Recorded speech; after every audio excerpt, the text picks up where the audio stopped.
Hi, amazing soul buddies, you're welcome back again to this YouTube channel. And if you're new here, you're highly welcome. Please do well to hit the subscribe button and also click on the notification bell so you'll be notified whenever I drop a new video. Today in this video, we're going to learn how to make this beautiful A-shaped flare gown that has this gather at the hem. Also, it has a pocket and it has this fringe and V-shaped designs at the front. So if this is something you would want to learn, if it is something you're interested in learning how to make for yourself or for clients, then do well and keep watching. And also make sure you stay tuned and make sure you practice after watching this video, because like I would always say, practice makes perfect. Here are some of the items that I'll be making use of. For the main fabric, I'll be making use of the Ankara fabric, and here I have about 6 yards. So my client is a plus size, so I'm needing the 6 yards for the dress and save a little for scarf. Also, for the design at the front, from the inspiration, a shirt material was used, but I could not get a good shirt material, so I'm making use of the crepe material in place of the shirt material. So I have 1 yard of this crepe material. Also, I'll be making use of the stay, so I'm going to iron the stay to the crepe material just to give the crepe material a more luxurious look. So this stay is quite optional. If you don't want to make use of it, no problem, but I'll be making use of stay.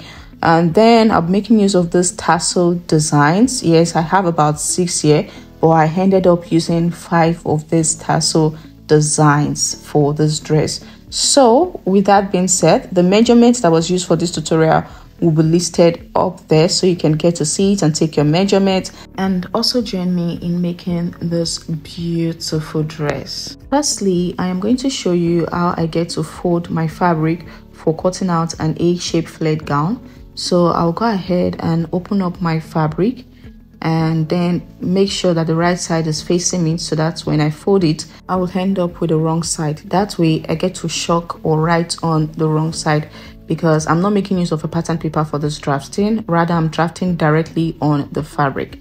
So in folding it, normally you get to fold your fabric into 2 like this. Let me show you. You get to fold your fabric into 2 equal parts like this. Now you can actually make use of this for an A-shaped gown, but for me, I love to involve the grain part of the fabric so that way the A-shaped gown does not just end up standing or still, but it gets to relax more.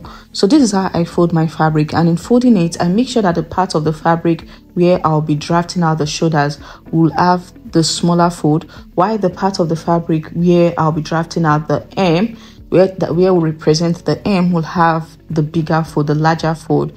So I don't know if you can see all of this.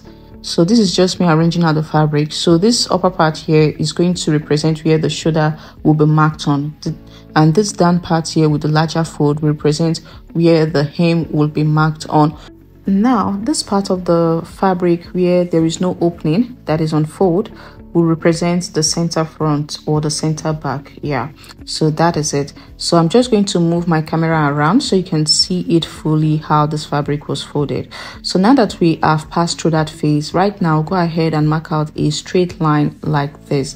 The reason for this straight line is not only to mark out the starting line, but also to start from where the other side of the fabric is present. So if I get to open this, you see that the other side of the fabric starts from here. So that's why I have to begin the straight line from here. So now on the straight line, I will mark half of the shoulder measurement. So the shoulder measurement I'm working with is 15 divided by 2 gives me 7.5.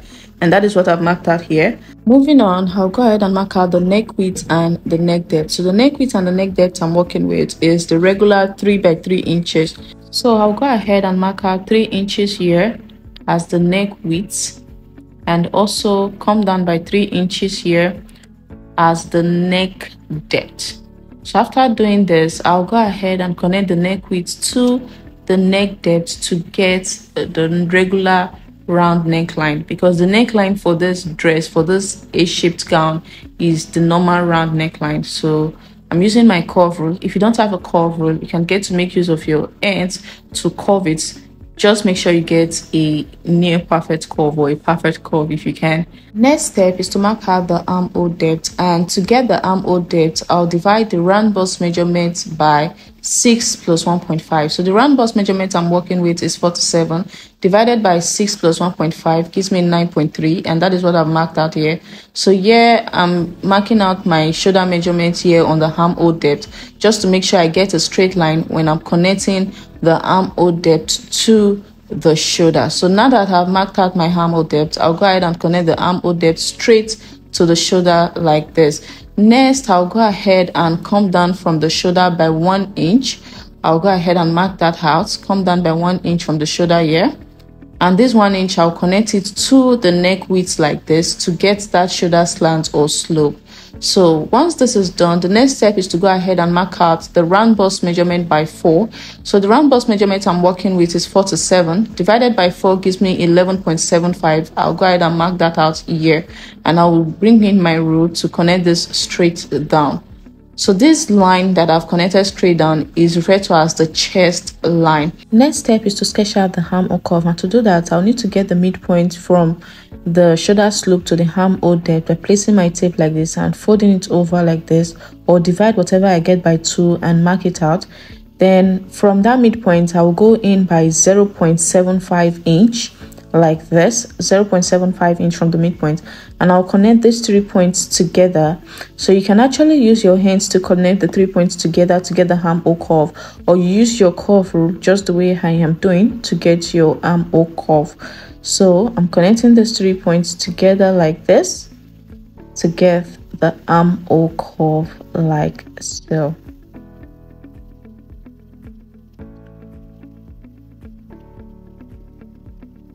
So after getting this armhole curve, the next step is to go ahead and mark out the length of this gown. Looking at the gown, there are two parts, the A-shaped part and the gathered part.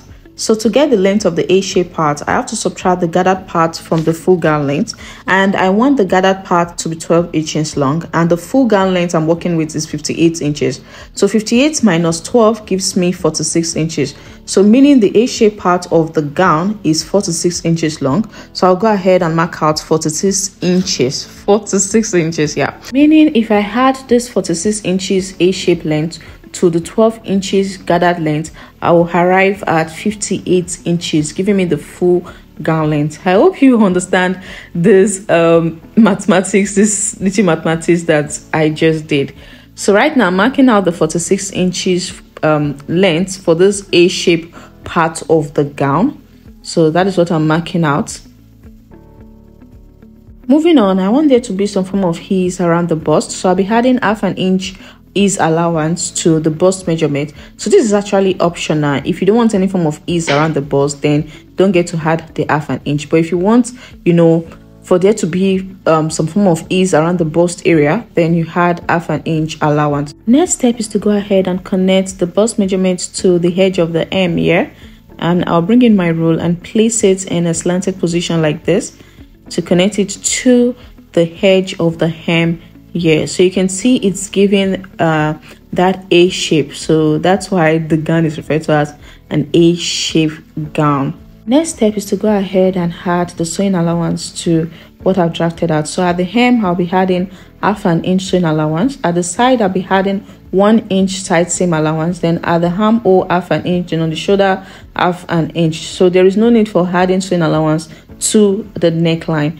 So I'll go ahead and add the sewing allowance, half an inch at the hem here. Then at the side, 1 inch for sewing allowance for the side seam allowance. Yeah. And then at the armhole, I'll also be adding half an inch sewing allowance at the armhole here, like this. On the shoulder, half an inch as well. To avoid drafting the back pattern from scratch, I'll go ahead and include the back neckline and the back armhole on this already drafted pattern, because the back and the front patterns are the same. The only difference is the neckline and the armhole. So for the back neckline, I'll come down by 1 inch like this for the back neck depth. Please take note that 1 inch is the standard back neck depth for every individual. So I'll go ahead and connect this back neck depth back to the neck width as such. So this is the back neckline and the deeper one is the front neckline. So at this point I forgot to include the back armhole curve, but I can still get to do that when, you know, cutting out my back pattern. So this is me cutting out the pattern, cut out the back neckline and cut. So in cutting out the back pattern, I've gone ahead to also fold my fabric into two the way I did earlier on, and I'm bringing in the pattern I just cut out and I'm placing it on the newly folded fabric. So I'll go ahead and also indicate the wrong side of the fabric, because the right and the wrong side of these fabrics are almost look-alike. So I don't want to get confused when I start, you know, putting all of these fabrics together. So right now I'll go ahead and bring in my pins and then use it to hold this pattern in place. So I'll use the pin to pin this pattern that has already been cut out. I'll pin it to the folded fabric, to the newly folded fabric. So I'll go ahead and pin.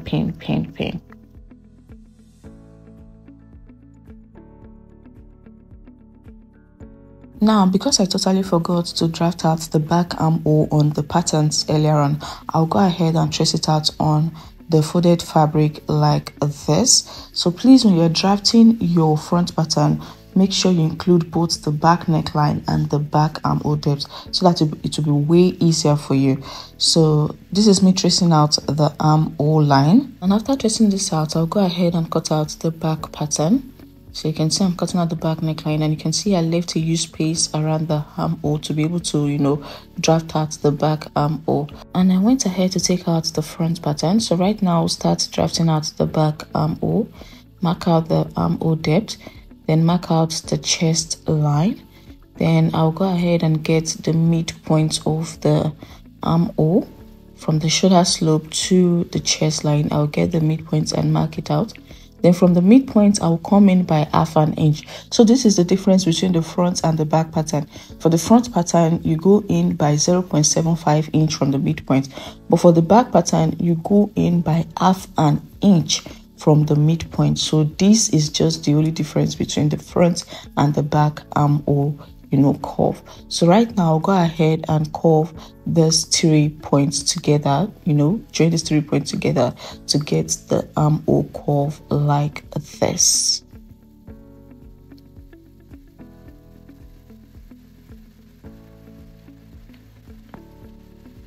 So after getting the armhole curve, I'll go ahead and add the ½ an inch sewing allowance as well, like this.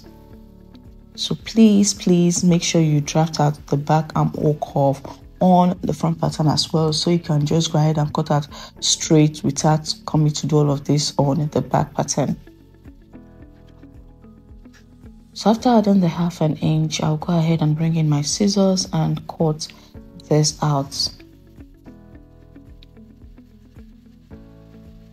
So at this point, the back pattern is ready. So I'll go ahead and bring in the front pattern now to cut out the front neckline that has been drafted out earlier on.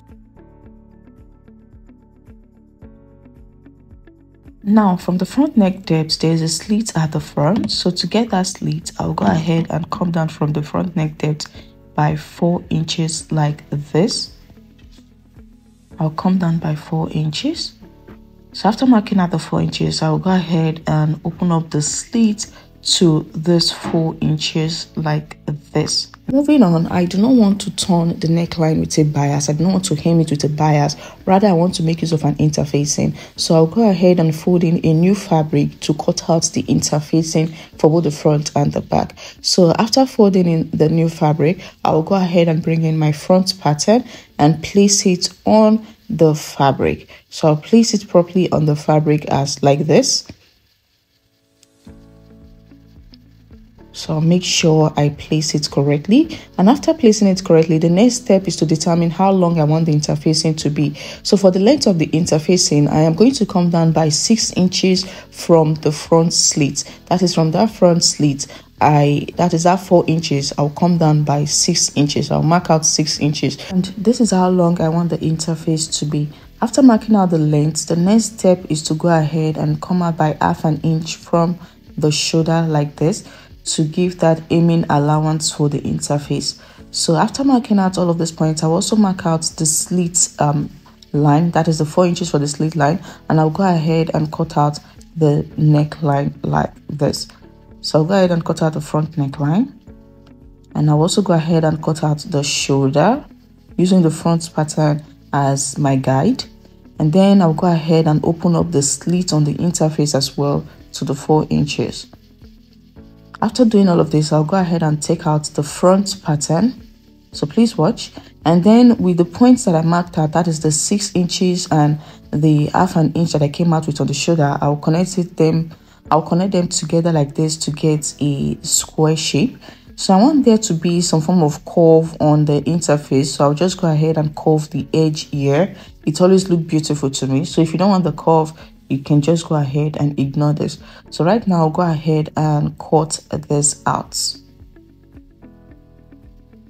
So I'll go ahead and cut.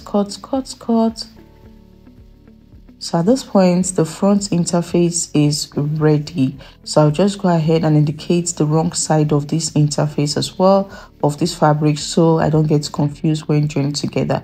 So I will make use of this front interface to cut out the back interface as well. So I'll also bring in the new folded fabric, and I'll go ahead and place the front interface on it like this.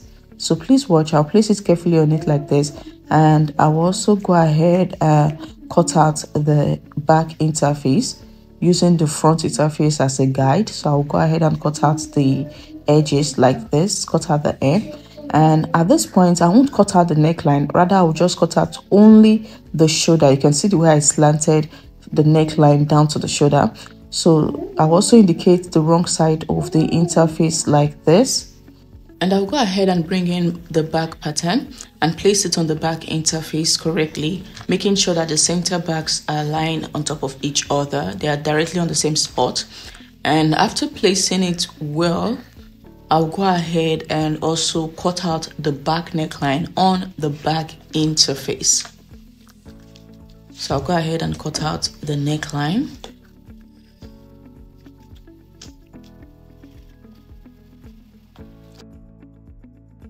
Once this is done, the next step is to go ahead and prep the interface. So in prepping the interface, I mean aiming the edges of the interface. So in aiming the edges, on the wrong side of the interface, you fold over 1/2 inch twice, and then I'll go ahead and run a stitch on it. So I'll also do the same thing on the front interface. Moving on, the next step right now is to go ahead and mark out the template for sewing in those V stripes designs on the front fabric or on the front pattern. So I'll go ahead and open this to the right side, because these markings will be done on the right side, and I'll fold my fabric into 2 like this. So what I want to go ahead and do right now is to go ahead and iron the center front so that it gives me a gator mark or a gator line. Yes, so I'll go ahead and iron the center front to make the center front more defined. So at this point, I've ironed the center front, so it's time to start marking out the templates, the lines on this fabric. So please take note that these markings are being done on the right side of the fabric. So at the M on the side, I came up by 20 inches from the M at the side. Then on the center front, I came up by 1.5 inch, that is 1.5 inch. So I'll connect this 1.5 inch to the 20 inches I came up with at the side. And I will go ahead and use the straight part of my rule like this.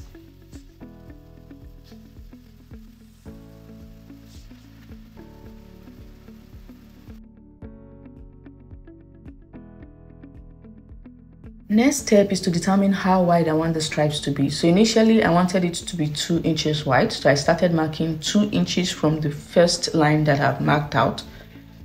And after marking out 2 inches, I decided that it was too small. I wanted it a little bit bigger. So I went ahead and marked out 2.5 inches. So it is this 2.5 inches that I will use all throughout when I'm marking out the stripes, when I'm, marking out the V stripes.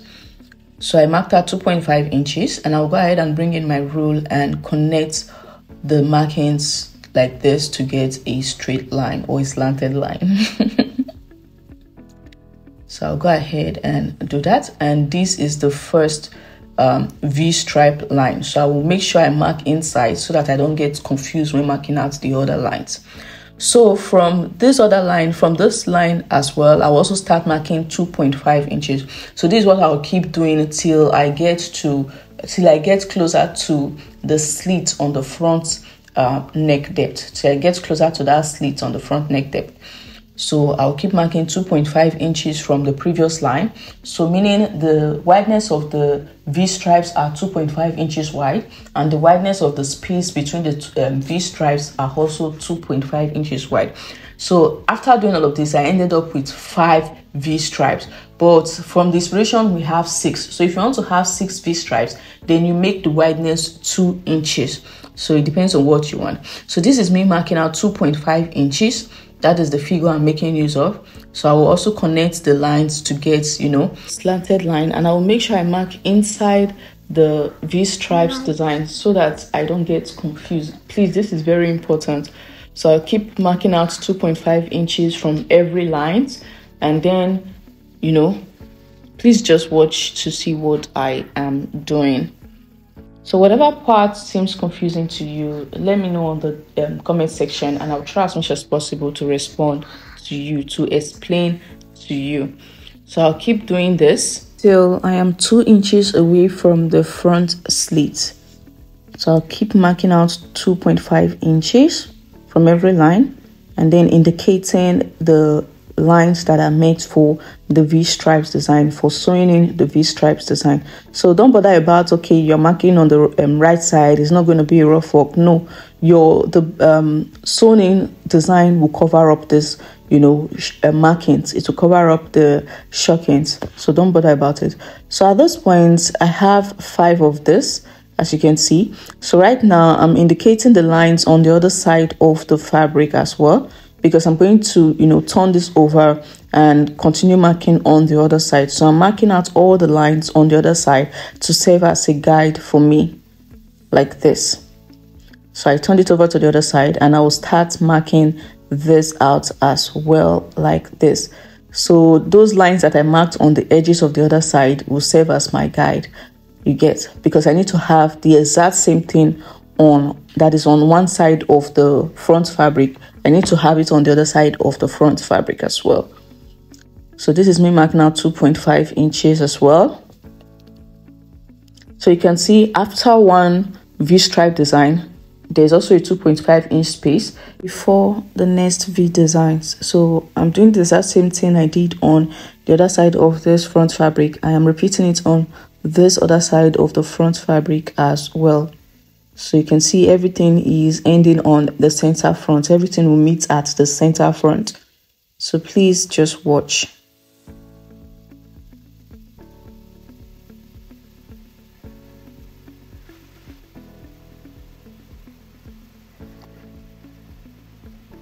So please watch. So here you can see I'm marking out the last V line. The last V line. And I'll also go ahead and connect to get a slanted line. So I'll go ahead and open this up. So you see the V shape that has been created, the V template. So you can see we have that V shape. So it is on this V shape that I'll be sewing in the crepe materials on this V shape designs. So what I'll go ahead and do, I'll bring in the crepe material. But before sewing in the crepe material, before cutting out the crepe material, I would need to iron an S-stay to the crepe material. So like I earlier stated, this is optional. If you don't want to iron an S-stay, no problem. But ironing an S-stay to a crepe material for this kind of designs, it gives a more luxurious look. It makes the fabric look more, like luxury. So I'll go ahead and iron in S-stay to the fabric before cutting it out for this stripe. So after ironing, I would show you how to cut out the fabric for sewing in the stripes. So in cutting out the fabric, the first step you would want to do is to go ahead and measure this center front, the distance between one line of the V stripe to the other line of the V stripe. So for me, I have 4 inches here, 4 inches here, and 4 inches here. Meaning when I'm cutting out the fabric, I'm going to add 1 inch for sewing allowance, making it 5 inches that I will get to cut out for the width of each fabric that will be sewn to the designs. I hope you understand. And for the length of the fabric, I'll go ahead and measure from one edge of the longer V line to the other edge of the longer V line like this. So right here I have about 26 inches. So when I'm cutting out, I'll add 5 inches extra, making it 31 inches in total that I'll get to cut out for the length. I hope you understand. So when I'm cutting out the fabric, I'll make sure that I cut out 2 for the fabric. One will be placed here and the other will be placed on the other side. So this is it. I've cut out 2 like I stated. So look at the width. Here I have 5 inches like I stated earlier on. 5 inches, and for the length, as you can see, I have 31 inches, and same thing applied to the other fabric. So in sewing it, all I have to do is to go ahead and, you know, first of all, place the tassel designs here at the edge on the center front. This tassel design has to be on the center front, so I'll place it at this pointed part of the V-shaped design like this, and I'll bring in my pin to secure those ropes that comes with the tassel design. You are sewing the rope you get. So I'll place the rope on it like this. Please watch, or you can get to zoom the video so you get to see what I'm doing if you can't see it from this distance. So I'll go ahead and secure the ropes to the pointy part of this V-shaped design. After doing this, I'll bring in one of the cut-out crepe materials that I've ironed and ST to, and in placing it, I'll make sure there's an SS on both sides of the crepe. SS on the center front, SS at the edge, and I will fold in the sewing allowance. I'll fold in the sewing allowance on the line like this, and then I will run a stitch on it. I will also fold in the sewing allowance on the other side of the line as well like this, and I'll also go ahead and run a stitch on it. So this way I am following those lines that I marked out as my guide. I'm sewing the crepe materials to the lines that was marked out. So this is what I have after sewing it on the lines. You can see how beautiful it is looking. So I'll go ahead and cut out the SS on the center front. So this way, you see why you don't really need to bother about doing your markings on the right side of the fabric, because the crepe material is going to cover up the lines you get. So that's just that for that. So I'll go ahead and cut out the SS like this. Please watch. So after cutting out the SS on the center front, I'll go ahead and bring in the other part of the crepe material for this V-shape design. So please make sure you iron after every stitch. Now, in placing the other side of the crepe material, I will make sure I leave SS on both sides, and while placing it, I will make sure it covers this rough edge on this other side of the crepe material, as you can see, and I will fold in the sewing allowance, and I will start sewing from this edge of this V shape here to the other edge of the line. So I'll sew on the line. I'll attach the crepe material to the line, and then I'll also go ahead and fold in the sewing allowance on this other side as well, and I'll run a stitch through it like this as well.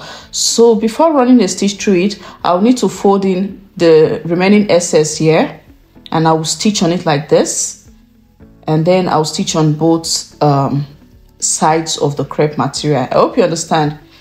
So I'll go ahead and use my office pin to hold it in place. So I'll come back and show you what I am talking about, so you can get to see what I'm trying to illustrate.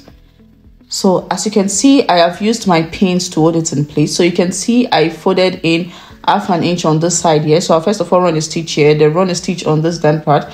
Then I'll go ahead and fold in the remaining sewing allowance here, and I'll also run a stitch here on top of that line that I marked out earlier on. So I'll go ahead and do this, and I'll come back and show you. So this is how I'm going to run a stitch on the edges. So please when running a stitch, make sure it's a straight stitch. Make sure it's a straight stitch to give you that neater look. So this is what I have, and you can see how beautiful it is. I have sewn down the crepe materials to this first V lines template. So I'm going to also repeat the same thing on this other side. Measure out the lines, cut out 2 fabrics that are 5 inches wide, and then I'll also get to sew it the same way I sewed in this first V-shaped design. So I'll go ahead and do the exact same thing on the rest V-shaped designs. So once I've done that, I'll come back and show you how it looks like, and make sure that you get to iron after every step. So this is what I have, and you can see how beautiful it is looking. So I'll go ahead and cut out the SS on this side, side of the fabric here. I'll go ahead and cut out the SS. So please just watch. So after cutting out this excess, this is what I have. So you can see how beautiful this is looking. So right now it's time to sew in the interface. So I'll go ahead and bring in the interface, which of course I've already aimed it round. So in placing the interface, I'll make sure that the right side of the interface is facing the right side of the fabric, and I'll go ahead and close up the neckline like this using 1/2 inch. I'll go ahead and close up the neckline like this using 1/2 inch, and I'll also close up the slits using 1/2 inch. And in closing up the slits, I want it to have this U shape like this. So that's how I'm going to stitch it down. So for the back fabric as well, for the back pattern, I'll also go ahead and bring in the interface, which I've also gone ahead to aim it round, and I'll also place it making sure that the right side of the interface is facing the right side of the main fabric. And I'll also go ahead and close up the neckline using 1/2 inch sewing allowance. Next step, I'll go ahead and cut out the fabric piece for the pocket, and here I have 4 of it. 1, 2, 3, 4. And for the measurements, for the length, I made use of 12 inches. So I'll go ahead and bring in my tape to measure it out for you. So for the length here, it was 12 inches, and the width I have 8 inches. Yeah, so I want the edge of this pocket to have that pocket curve. So I'll go ahead and just curve it out like this. Just give it a little curve at the edge. If you do not want this curve at the edge, no problem, you can leave your pocket like this, but that curve gives the pocket a nice look, a beautiful look. Yeah.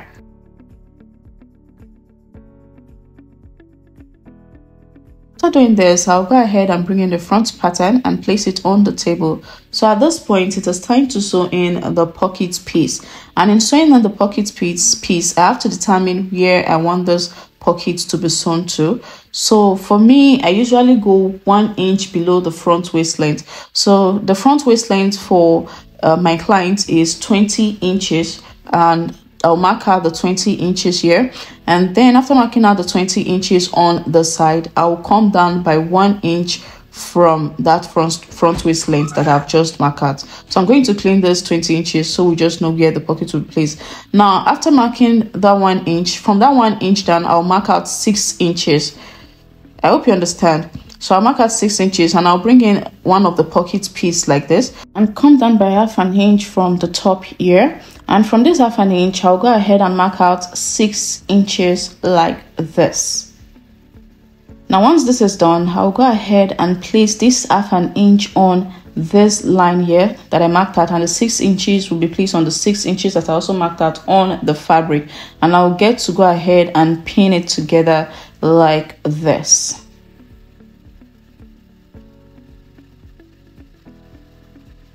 After pinning it together, I'll go ahead and start marking out 1 inch sewing allowance, starting from that 1/2 inch that I marked out from on the pocket piece. I'll start marking out 1 inch sewing allowance and stop at the 6 inches.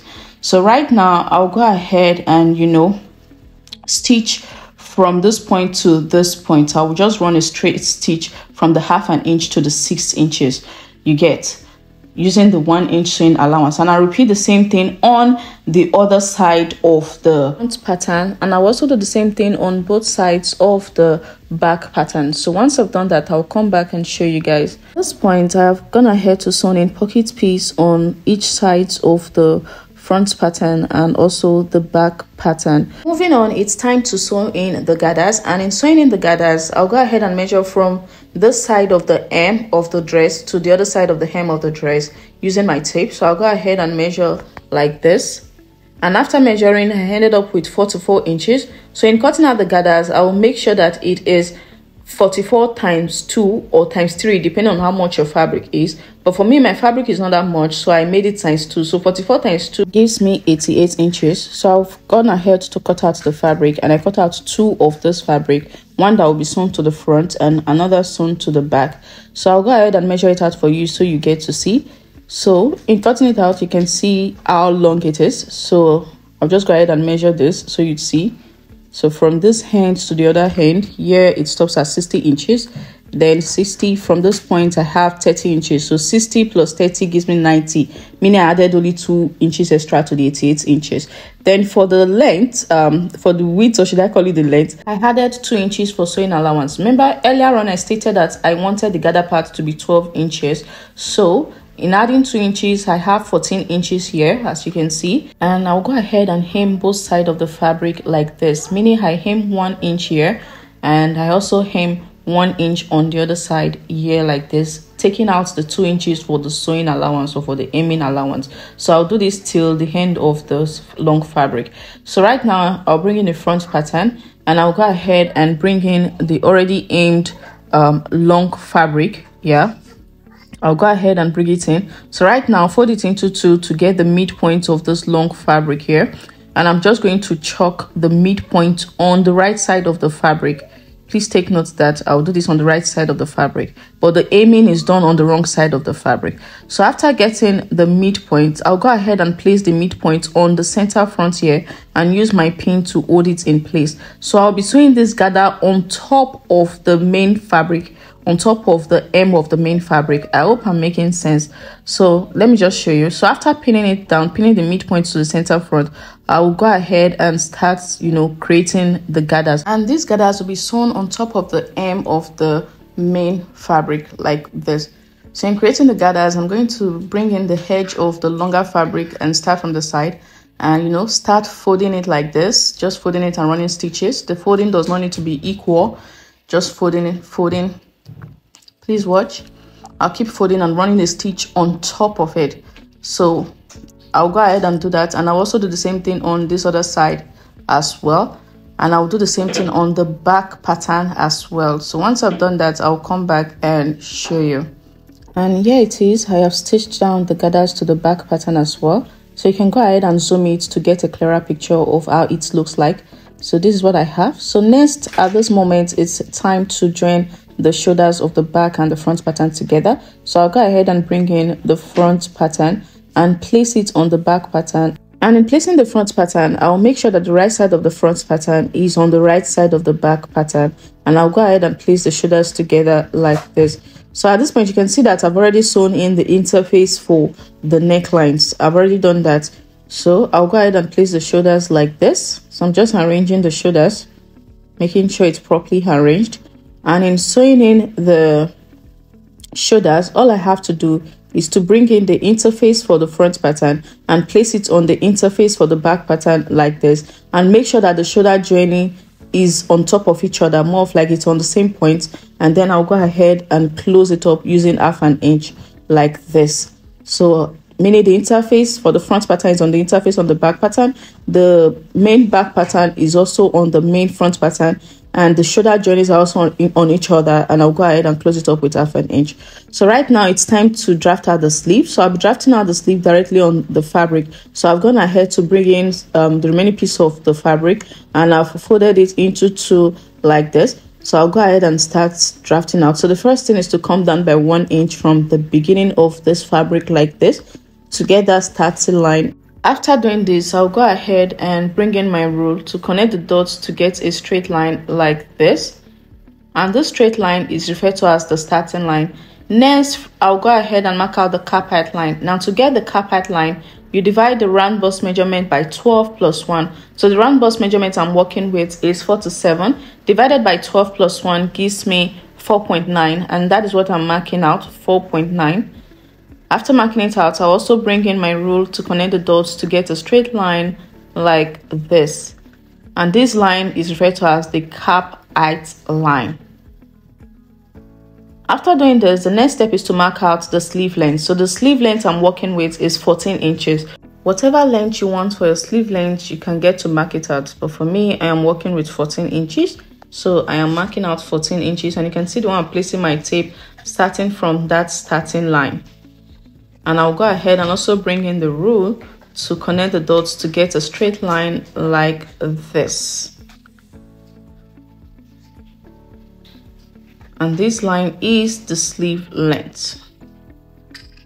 So after doing that, I'll go ahead and mark out 2 inches for hemming allowance. So for me, the remaining of this fabric is already 2 inches. So I'll be making the remaining part of this fabric my hemming allowance. Moving on the sleeve length, I'll go ahead and divide the round bicep measurement by 2. So the round bicep measurement I'm working with is 15 inches. Divided by 2 gives me 7.5, and that is what I've marked out here. Then on the carpet line, we'll divide the round bust measurement by 6 plus 1.5. So the round bust measurement I'm working with is 47. Divided by 6 plus 1.5 gives me 9.3. And that is what I've marked out here. So I'll go ahead and connect what I've marked out on the carpet line to what I marked out on the sleeve length like this, giving me this slanted line. Next, I'll go ahead and connect this point of the starting line to what I marked out on the carpet line, giving me a triangular shape like this. Next, I'll go ahead and get the midpoint of this triangular line like this, and I'll go ahead and fold it over, or whatever I get, I'll divide it by 2 and mark it out. So that will give me the midpoint of this triangular line. Now on this midpoint, I'll go up by ½ an inch like this. Once this is done, I'll go ahead and make a curve like this that looks like an inverted S shape. So you can go ahead and use your ends to, draw the curve or make use of the curve rule. So for me, I'm making use of the curve rule. So please watch what I'm doing. So you can see I'm using this curve part of the rule to draw the curve to, get to or pass through the ½ an inch. Then I, turn over the curve like this to connect to the measurements marked out on the carpet line. And you can see the kind of curve I am having. Right now, after doing this, the next step is to go ahead and mark out the sewing allowance. So on the side of the sleeve here, I'll be adding 1 inch for the sewing allowance like this. I'll go ahead and add 1 inch for the sewing allowance. Then at the sleeve cap, I'll be adding ½ an inch for sewing allowance like this. And once this is done, I'll also extend the sewing allowance to the hem like this. And at this point, I'll go ahead and cut out the sleeve and make sure I snip the 2 inches aiming allowance so that it will be easier for me when I'm aiming this sleeve. Next, I'll also go ahead and fold in another piece of the fabric like this and place the previous sleeve on it to cut out the second sleeve, because obviously you'll be needing 2 sleeves, one on the right side and the other on the other side. And I'll make sure I indicate the wrong side of the sleeve. So right now, I'll go ahead and make sure I snip the other sleeve as well, the 2 inches aiming allowance, and make sure I give it a little snip. So right now it's time to aim the sleeve, and in aiming this sleeve, you can see that snip that I gave to the 2 inches aiming allowance makes it easier for me to indicate that, okay, this is where the 2 inches for the aiming allowance starts from. So I'll go ahead and fold in that 2 inches, and then at the aim here, I'll fold in another ½ an inch on the wrong side of the sleeve, fabric, and I'll go ahead and run a stitch through it like this, and I'll do the same thing on the other sleeve as well. Moving on, I'll bring in the front and the back pattern that has been joined at the shoulders, and it's time to sew in the sleeves that has been aimed already. So I'll bring in one piece of the sleeve, so I'll get to show you how to sew it to the main fabric. Now in sewing it to the main fabric here at the armhole, I'll go ahead and, notch the midpoint of the sleeve like this. Just a little notch. And in placing it, I'll make sure that the right side of the sleeve is on the right side of the main fabric on the shoulder like this. So that midpoint of the sleeve that has been notched will be directly on the joined shoulders like this. And I'll go ahead and pin them together, and I'll start, sewing the sleeve to the armholes like this using ½ an inch sewing allowance that I marked out earlier on. So once I've done that on both sides, I'll come back and show you. So I have sewn the sleeve on both sides. Next, I want the interface to stick to the main fabric. So I'll go ahead and place my aiming gum in between the interface and the main fabric and iron. And I will do this on the necklines and around the slits and anywhere in between the interface and the main fabric that I want to be glued. So the purpose of this is just to make sure that the interface stays put whenever this dress is being worn. Moving on, it's time to close up the sides of the front and the back patterns. So I'll go ahead and bring in the front pattern like this, making sure that the right sides are facing each other. So I'll be stitching on the wrong side, obviously. So I'll go ahead and place it like this properly. So I'll also make sure I bring out the pocket piece like this. Please watch. I'll bring out the pocket piece and place them together like this. And I'll be using 1 inch for closing up the side seam. So I'll be starting from the sleeve hem here like this. So I'll start stitching like this and stop at this first stitch here, and then I'll start from the second stitch here again and close it up and stop at the end of the gathers. And then I'll put the two pocket pieces together and close up this upper part of the pocket, the side of the pocket, and also close up this side of the pocket as well, and that is it. And voila, this is the beautiful A-shape gown. You can see how beautiful it is looking. This is something you can rock anywhere you want to rock it to. And if you did enjoy this video, and if this video was helpful to you, please do well to hit on that subscribe button and also give this video a thumbs up. Yes, hit on the like button. So guys, this is it. Like, I am in love with this gown, and I think I'm going to also make one for myself as well, because this particular one is for a client, but I just had to put it on so you can see the beauty. You can see how elegant and, you know, free and all of that it is looking. So we have come towards the end of this video. So if this is something you'd like to try out, I would love to see a picture of it once you're done. So see you on my next video. Love ya.